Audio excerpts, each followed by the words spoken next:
Before we dive in, I want to give a quick shout out to our partners, Salesforce Commerce Cloud. They not only help make this podcast possible, but they are the #1 commerce platform. So go check them out at salesforce.com/commerce. Hey everyone, in today's episode, I got to chat with David Zucker, the CMO and SVP of Ecommerce at Perdue Farms. It was a super interesting chat because one, the company was born and raised in my hometown, so I grew up hearing about them constantly. And two, I got to hear about the intricacies of bringing a multi-billion-dollar company online. Yes, they just went digital in 2020. I also got to hear David's perspective on the cool ways they're thinking about perfecting the customer journey and the key to making sure your retail partners and your DTC efforts don't conflict. Let's jump into it. Hey everyone, welcome to another episode of Up Next in Commerce. This is Stephanie Postles, your host and CEO at Mission.org. Today on the show, we have David Zucker, who's the Chief Marketing Officer and SVP of Ecommerce at Perdue Farms. David, welcome to the podcast. Thanks, it's great to be here. I'm excited. I think this interview is going to make me a bit hungry, so I'm fully preparing for stomach rumbling, noises, just in case you hear it. Just be prepared. That's good. Well, we're hungry for chicken too here. Yeah. So I want to talk a bit about your background before getting into Perdue Farms. I saw that you worked at some pretty awesome places before, from Vita Costa, Omaha Steaks, and I wanted to hear a little bit about your journey, and your past. Sure. So if I take you all the way back, so I've got a doctorate in economics and really decided when I was kind of getting my PhD that I did not want to go teach. Mm-hmm. And because I wanted to work kind of in business and in industry, and really took the math part of my kind of economics training and applied it in marketing and kind of used that to grow kind of throughout my career. The parts of the organization I ended up kind of being successful in were the analytics parts of the marketing organization. And then those part of the organizations became larger parts and more important in the organization as marketing became more digitally focused and more metrics driven. Mm-hmm. And so the companies that I ended up kind of gravitating to and being more successful at, like the ones you mentioned, Vita Costa, Omaha Steaks, were ones that were either online or had big direct marketing businesses where analytics really is the driver of their marketing programs. I got it. So what drew you to Perdue Farms?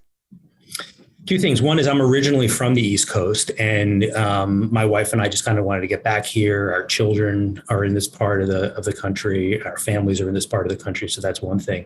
But professionally, when I was looking around wanting to get back to the East Coast, what was really interesting about Perdue is that and I had joined the company not as the marketing leader, but as the person to help them build a digital strategy, is that there were a lot of things that I was finding through my research at Perdue that I had never realized Perdue did, and specifically about kind of the care and focus that it had in raising its chickens and how it looked at husbandry. And, it was interesting. The more I thought about it, it was that, it's a family run company, and it's one that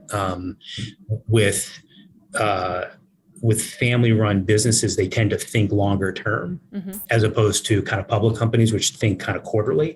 And so I saw a lot of that long-term thinking in a lot of the decisions that were on the website and the way that they were making decisions around what to invest in. And it was really intriguing. And I think, based on my background and the things that interest me, being at a company that really takes kind of care and consideration with how it raises an animal for food, that's really important. And also heard that the way that they treat their associates was also kind of top notch. And I was like, sounds like a great place to go work. Yeah. I mean, I know I mentioned this before, but I grew up in Salisbury, which is where they started, and always hearing about like the career paths there and how they treat their employees, even seeing the marketing materials they would put out. It wouldn't always be about their actual business. Sometimes it would be highlighting different employees and like the things that they were doing and how they were helping the community. And so I definitely grew up always thinking about them. What was it like shifting into a company that you said family run? I think it's been around for 100 years or maybe a little bit over 100 years at this point. What was that like shifting into a company like that? So I came from a company that actually was we celebrated 100 years at Omaha Steaks. So for me, it was pretty easy coming to the company. We're at Purdue's 101 years old this year, which is fantastic, which is a huge milestone. It's great. And I think what's what's really exciting is that at Perdue, there are several generations that work in the business. So Jim Perdue is still a very active chairman, and there are 4 or 5 fifth generation or fourth generation family members that work in the company. And so it's really great. And some of them work on our direct to consumer team and are really active, and it's fantastic. In terms of, I think what's the really exciting part about working in a company of this size as from a family perspective, looking at it from a family perspective, is that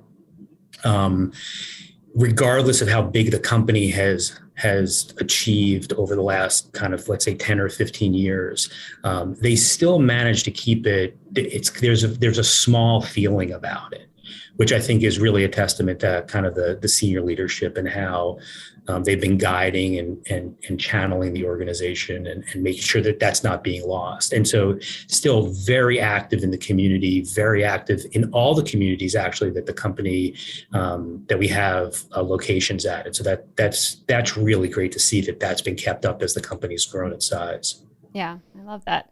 So you were the first e-commerce executive, I think, ever hired by the company. So I want to hear, what were you expecting from the role, and what were you most excited to get into?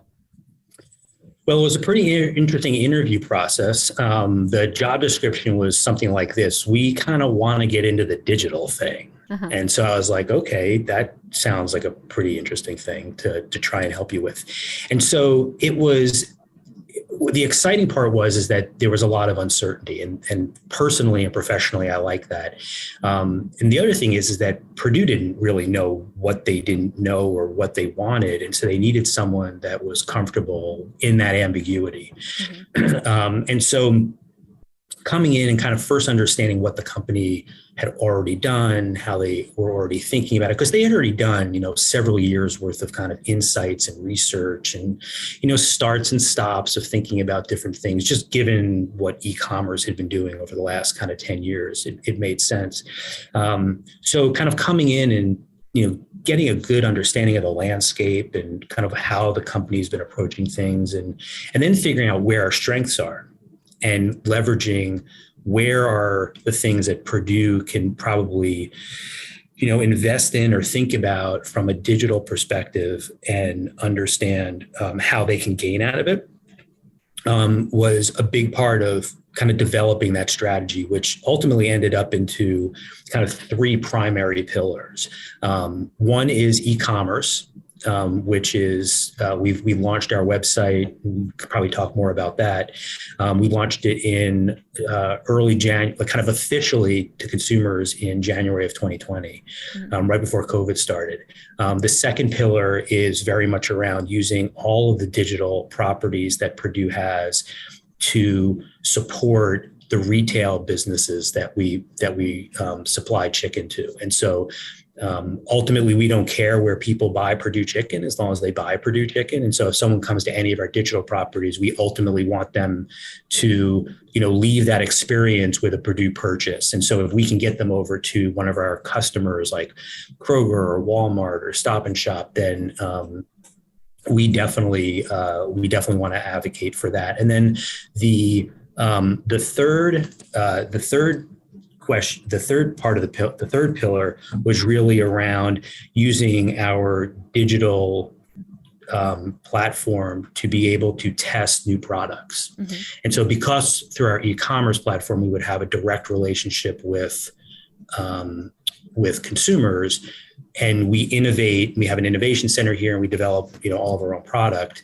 The idea of having direct relationships with our consumers would give us much faster feedback in that process. And so we could get and do different tests. So we could get fast feedback on not only people's preferences and taste for the product, but also kind of willingness to pay and their impact on promotions. And so things that would help some of our trade teams when they interact with the sales and buyers at our customers. Mm-hmm.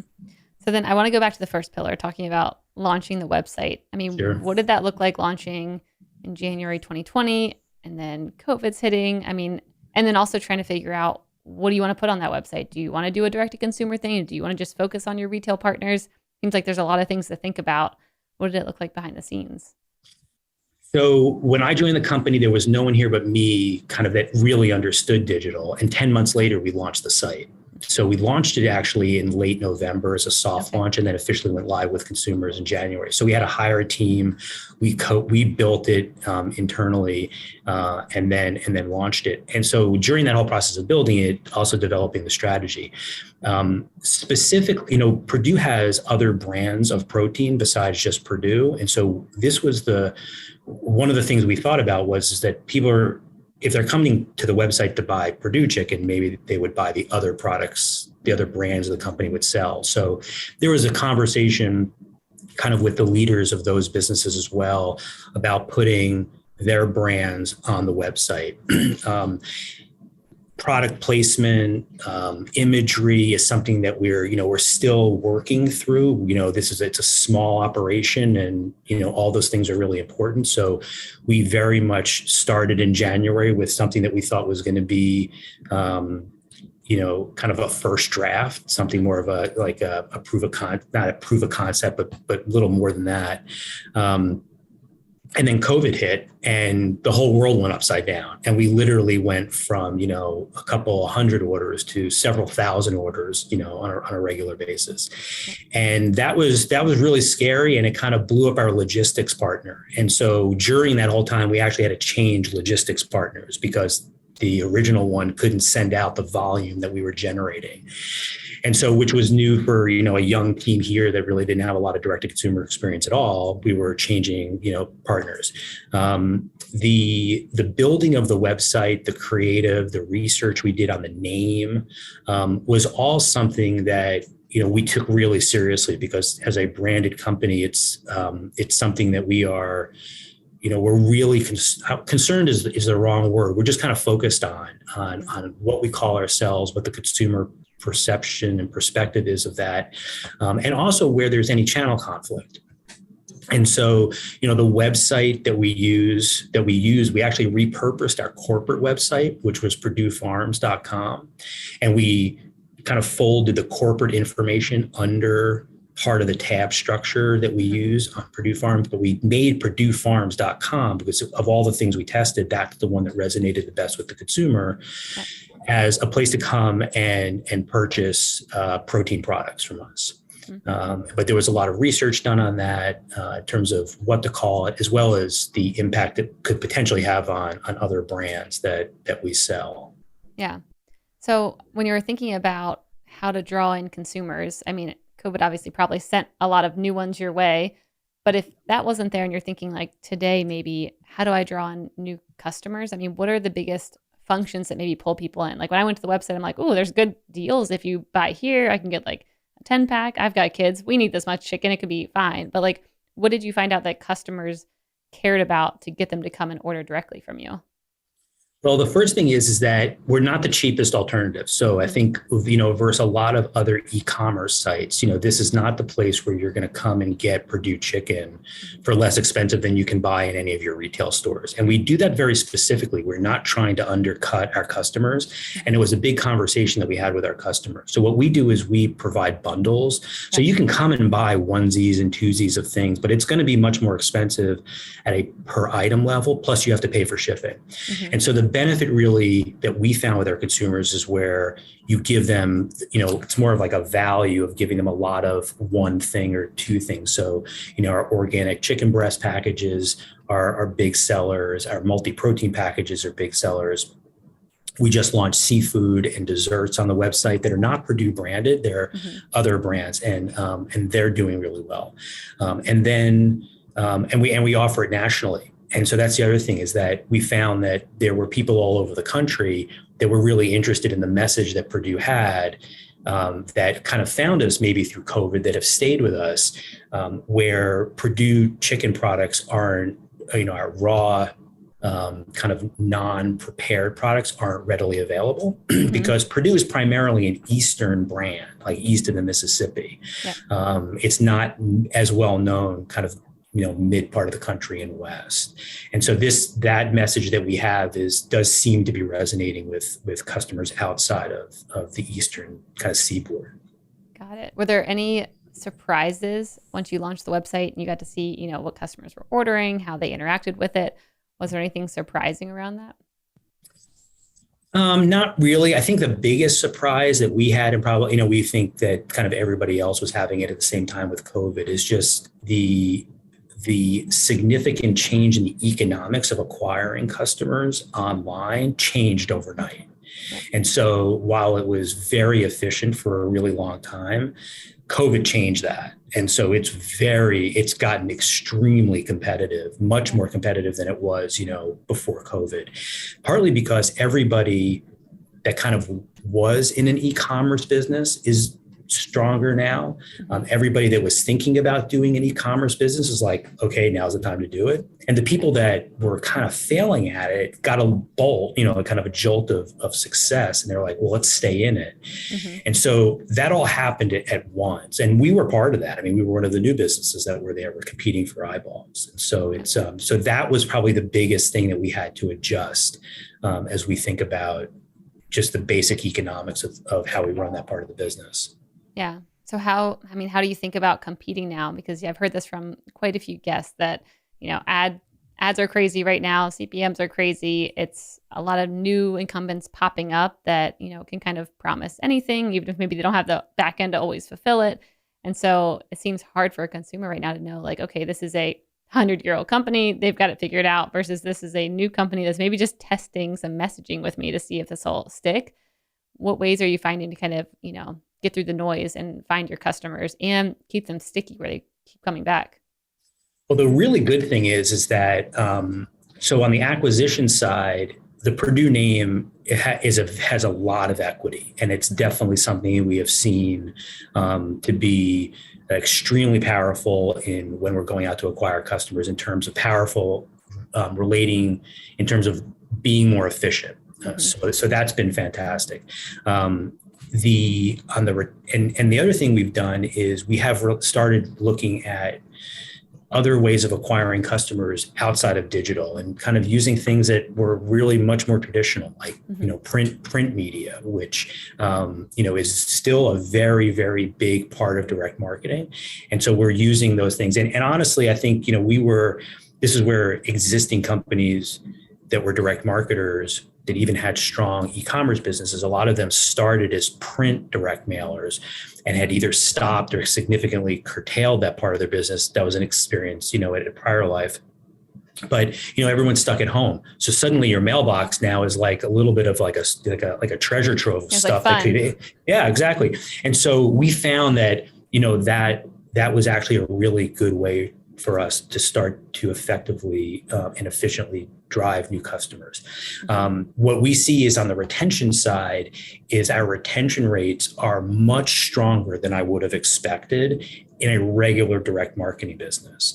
And I think that very much speaks to two things. One is the quality of product that we're putting in front of consumers is, we've had 100 years to figure this thing out. And so that part, I think we do really well on.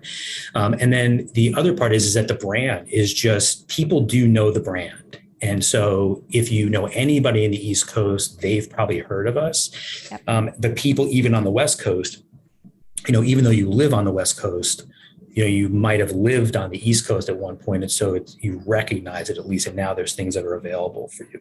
The other thing I would say that's really different between, I want to be super clear about it, is that Perdue is primarily a fresh chicken business, right? So when you go into a supermarket and buy Perdue chicken, you're either buying, maybe it's one of our prepared products in the frozen case, but the chicken you would buy from us primarily is in the fresh case.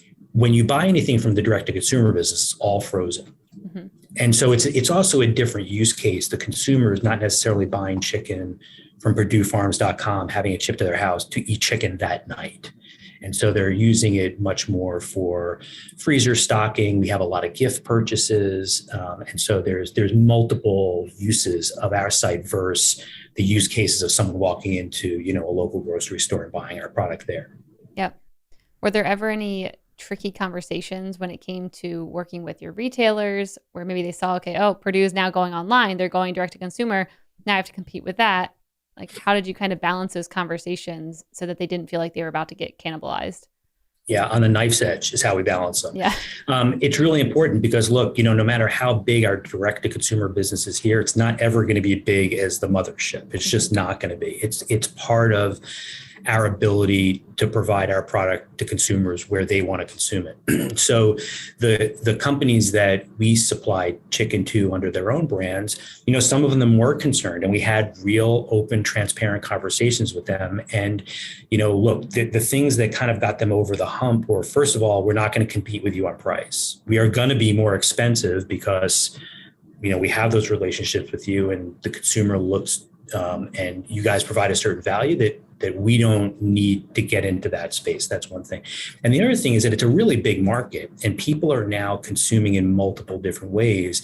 And we feel that by having this offering, we're able to provide another way for the consumer to buy the product, and just kept that communication going. And then I think the other part that really helped a lot is that, our second pillar of the strategy was much more around getting people to buy Perdue product anywhere. And so what we haven't yet built out on the site, primarily because COVID kind of derailed that part of the strategy, we were so focused on kind of shoring up the direct to consumer business, the first pillar, is that second pillar is really around getting consumers from the anywhere on any digital experience you're having at Perdue brand anywhere to ultimately buy that product at a retailer. And so we have partnerships with things like Price Spider, with Whisk, different kinds of shoppable content, where actually our Perdue recipes are on all the Samsung digital devices. So you can actually buy Perdue chicken through the direct-to-consumer site on your refrigerator if you have one of those Samsung high-end refrigerators. We're the only. But that sounds awesome. It is awesome. I mean, it's what other way would you want to get your chicken? I mean, it's the first place you're going to know when you're out of chicken. And so while you can buy it directly from us, the experience that we're very much in the process of designing and developing is making it very easy for the consumer when they're in the process on our sites to be able to say, look, I want to convert at Walmart. I want to take your chicken, the Perdue chicken that I found on your website, but I want to buy it at my next visit to Walmart, or I want to do the click and collect experience at Walmart. And so Whisk is a technology that we use. We have it on the Perdue.com site as well as the PerdueFarms.com website that allows you to do that. It allows you to take a product and literally drop it into your basket if you've signed in at multiple retailers.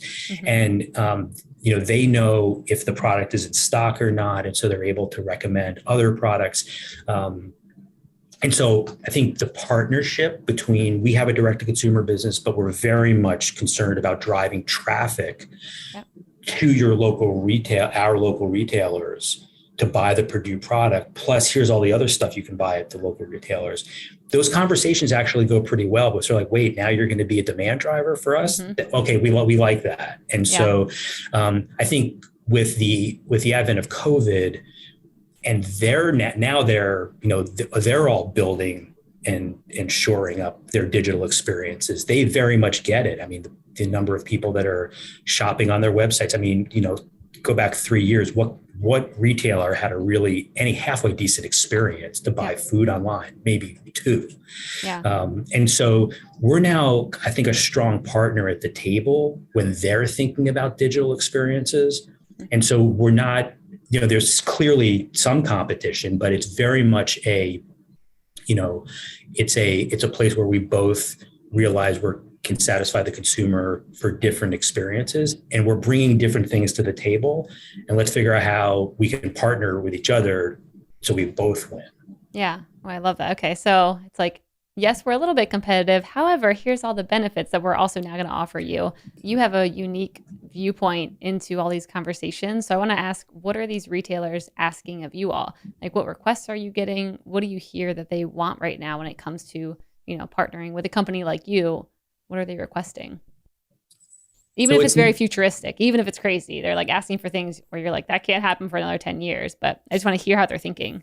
Yeah, sure. So I would say that the most bleeding edge things that we're doing, we're probably doing with Sam's Club right now, which we're in the process of launching, which is you would go on to Sam's Club's website and you would buy Perdue chicken from Sam's Club. But PerdueFarms.com is going to ship it to you. Okay. And so what these retailers are doing is they are trying to figure out with partners like us who have the ability to send product directly to the consumer. How can these customers be a conduit to getting consumers that product faster? So I think a lot of organizations are taking, the step of Perdue would have to deliver our chicken to the warehouse at Sam's Club. And then you would buy it at Sam's Club and Sam's Club would ship it to you, or Sam's Club would do its ship and click and collect. Sam's Club is being, more forward thinking. They're thinking, look, someone's going to come to our website and we just want them to leave with the product they want to leave with. If that means they can get it in the store, great. If that means that Sam's can deliver to them, that's great. But if that means we can get a partner to ship it to them, the customer why would the consumer care about that? They wouldn't. They just want the product. And so we, Perdue, because now we have our own e-commerce business here, our direct-to-consumer business, we have the capabilities internally to do that, to have those conversations and solve those problems for our sales and marketing teams internally. It makes us a stronger partner for companies like Sam's Club. So that's an example. I think the other things that we're trying to think about, and this is, I think we're both asking questions this way, is, how do you leverage each other's social media? How do you think about consumers interacting digitally with our brands so it's more transparent of, when you go to Sam's Club and you start talking about, the quality of chicken, Sam's Club doesn't raise chickens, Perdue raises chickens. So who do you want developing and talking to the consumers about chicken husbandry? Is it the retailer or is it the people like Perdue who actually grow the product? And so and how do you do that? Do you do that through digital experiences? Do you do that through, things like email and video and visits to farms virtually? Those are all things that we're in the process of kind of working on with them. Yeah, I always think there's a lot of interesting details that happen behind the scenes at companies that should be shared more. And you're starting to kind of see those trends pop up on TikTok where it's like, oh, look how this one thing is made, or look what a factory looks like when it's doing this. And I think consumers are at this place now where they kind of want to know what's happening behind the scenes. And it's also just interesting. And if companies lean more into that, it could at least be a little bit of a bump in the marketing campaign just to tell the story behind the scenes.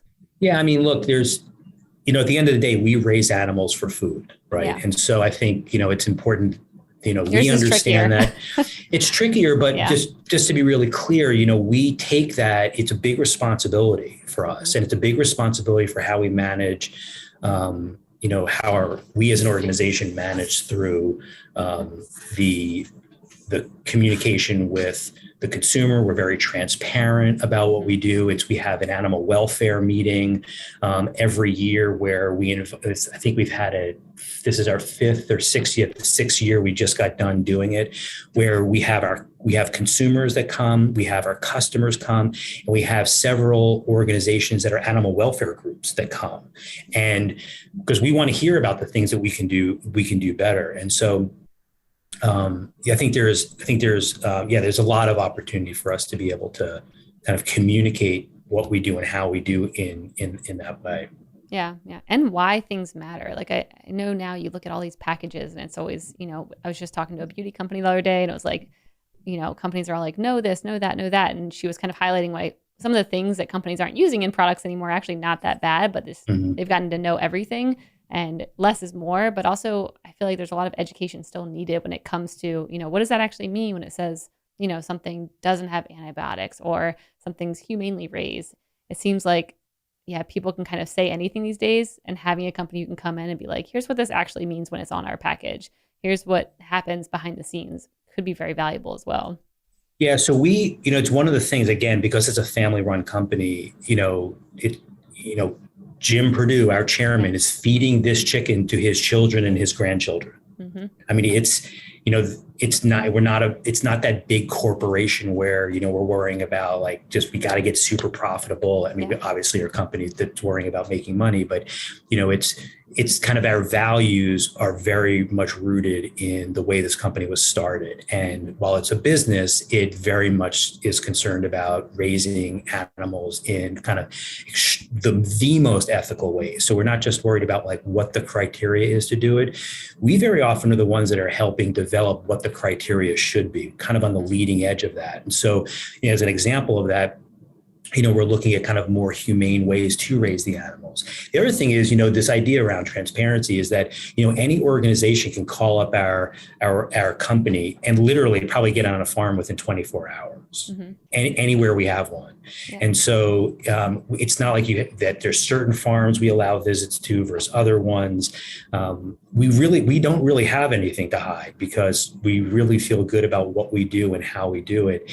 I think where as the marketing person for the company as well, I think what we're getting better at, and COVID kind of gave us a little bit of a speed bump, is figuring out what and how to communicate that to consumers. Mm-hmm. So they understand what we all know in the organization, which is, we don't think you should buy any other chicken other than Perdue because of literally the care and respect that we have for what we do as an organization, both with our associates, the relationships we have with our farmers, the partnerships we have with our customers, and ultimately how we take care of the chickens. Yep. Yeah. I love that. So when thinking about, the future, what projects are you most excited about? What maybe moonshot bets are you all taking right now? So I would tell you that,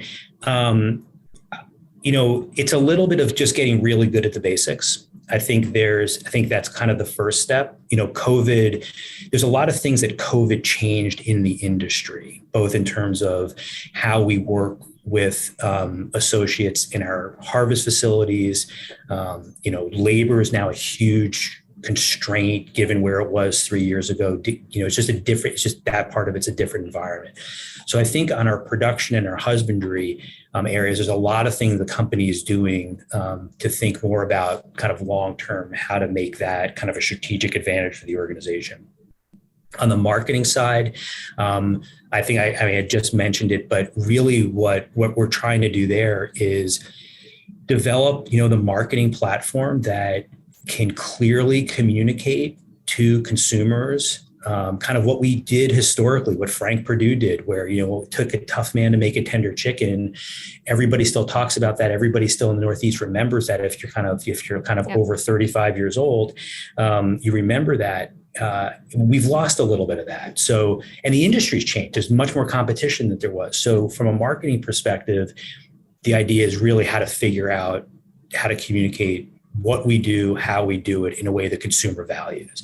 And then I think from a product innovation, we're just going to continue to develop fantastic products. So one of the products we're super excited about is, in this area of kind of vegetable protein, Perdue's an animal protein company. So the approach that we took into it was the combination of plants and animals. Mm-hmm. And so we developed the Chicken Plus product, which for every serving, you get a quarter a cup of vegetables with it. So, and the real unlock there was, like you said, you have children. I thought about that. I'm like, I need that. There you go. Sneak it in however you can. That's exactly it. I mean, exactly what you said. It literally has a quarter cup of vegetables in every serving of chicken nuggets. Yep. And so, we market to the parents. The message is very much around kind of like, I don't want to say sneaking it in, but that's you get to take a vegetable product and deliver it to your children, so they're getting kind of a much more healthy version. We're trying to figure out other ways, to do things that are like that. We're as opposed to, and we're not adverse to it. I just don't think that it's probably a place that it's probably not a place that we're going to be very strong in the near term. Is all vegetable protein, because we see what we're doing in the blended space, and it's been really successful. So we think there's still some opportunity there to press the gas harder. Yeah. That's good. I need to pick some of that up for for my boys. I feel like they would love that. All They the would love blended it. things. Yeah. Everybody, and you can't tell honestly, you can't, Yeah. well, I want to be careful about making a claim Yeah, on I like get that. live podcast here. It's really, really hard to tell the difference. Yeah. Even if you put two side by side, they're just fantastic. So I'd highly recommend them. Yes. Yum. Okay. Stomach growling already.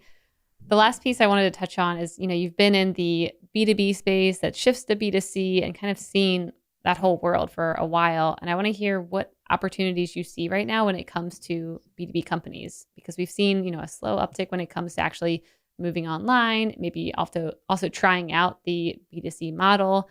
I'm just wondering how you're viewing that landscape right now, and maybe, what you would advise companies who are B2B even thinking about going digital right now. Do it. You got to do it. It's going to happen one way or another. And I think that, most of them, they're definitely, hopefully most of them are thinking about it already. I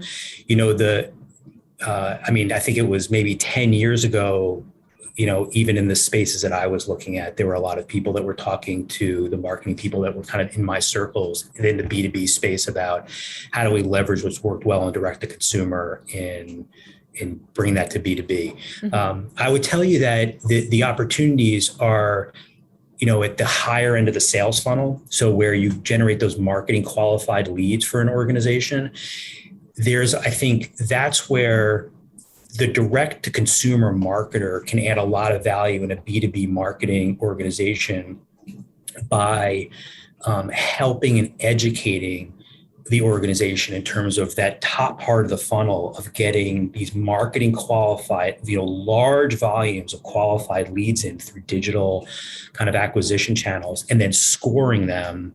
So when they become kind of a sales qualified lead, mm-hmm. They come with a lot of equity with them, as opposed to, maybe the way a traditional kind of less analytical or less digitally focused organization would operate is, they got a list of cards or they got a list of products, going to start taking them off. And so the thing about being more digitally focused and having people that are thinking digitally is they're automatically thinking more analytically.